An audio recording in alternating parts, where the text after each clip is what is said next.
Hello there, and welcome. Well, today I continue my series on the things you don't know as you go into a district unless you grew up in a teaching household. Almost all communities that have public schools have school boards, and almost none of those school boards are paid positions. That means that the people who run for school board have to have enough wherewithal, money, to devote the time and effort needed to do the work of the school board. Typically, that means that school board members are community leaders, business people, business owners, or organizational leaders, like union leaders or hospital leaders or bank leaders or that sort of thing. Or sometimes it can be spouses of those type of leaders. But generally speaking, most school boards, even today, for what reason I will not try to ferret out, are mostly men, although there are significant numbers of women on school boards. There's almost always an odd number, and many school boards have 5 members. Now, what is their responsibility? Well, they're definitely the big picture people in the district.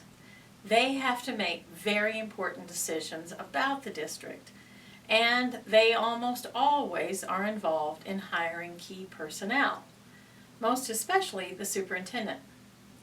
Now, in a lot of districts, the school board has to sign off on new contracts, so that even the lowly teacher who's just been hired to teach first grade, still that name must come up before the board and they must vote yay or nay on offering that person a contract. Okay? However, non-teaching positions are almost always under the jurisdiction of the superintendent. So custodial staff, administrative staff, and people like that, they get hired and fired without the board's involvement. But teachers almost always have some element of recommendation from the superintendent on who they should write a contract for. Administrators, like the superintendent, any kind of assistant superintendent or principal, often have longer contracts for this reason. So if my 180-day contract, which was my first one, was a 9-month contract, the principals had year-long contracts. So they did make more money. Even if they made sort of similar money to a well-paid teacher, they definitely made more money because they got paid for more of the year. And they also had higher degrees or higher training. Almost every school district in the United States requires that administrators have some sort of administrative licensure. And that often involves some study of school law within their area. Each state has different laws, but there are also federal laws associated with schools, and principals and superintendents need to know them. They need to know about funding, superintendents more than principals, but principals do know about that as well. So, what person in this big hierarchy, and there are also department heads, although department heads may not require any more training than any other teacher. The big thing that they have is some extra responsibilities, and they may be involved in evaluating teachers. And I found the evaluations I got from department heads to be really valuable, because when a department head comes in to evaluate a teacher, almost all department heads, there are a few exceptions, but almost all of them are looking for you to do well because they want you to be good. They want the department to be good.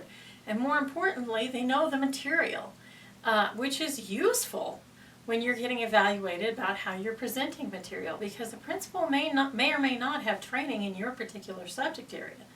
So whether or not they see the value in the lesson may be questionable.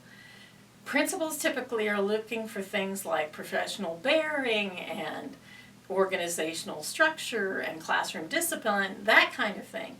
But department heads can get quite granular about lessons, and so their evaluations can be useful.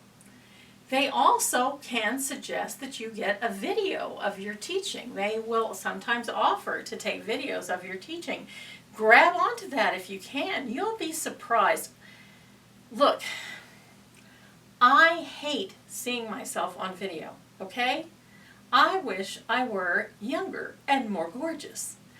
But I find that even though I have problems with how I look, by looking at the videos of my teaching, I can discover things that might be useful, and I can get ideas about improving my presentation techniques.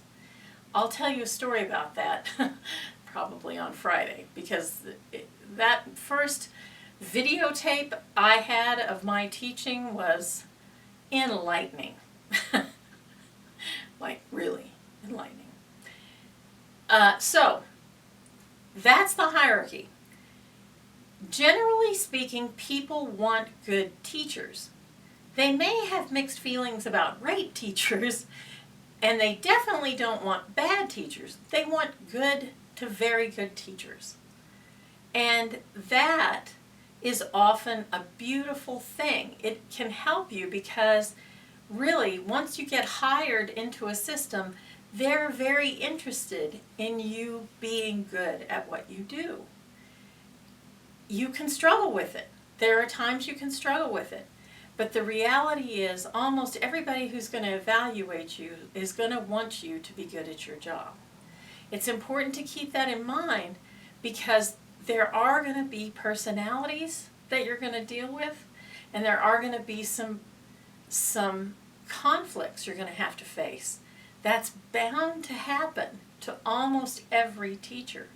You're going to meet supervisors that you don't necessarily admire or like, and you're going to meet supervisors who don't necessarily admire or like you.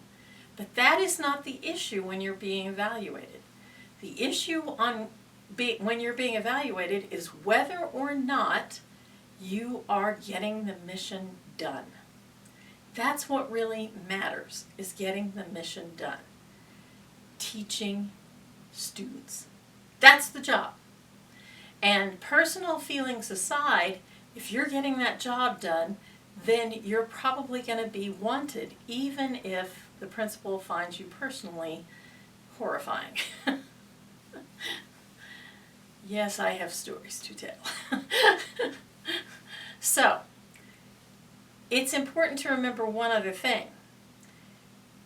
There is always local politics around public schools.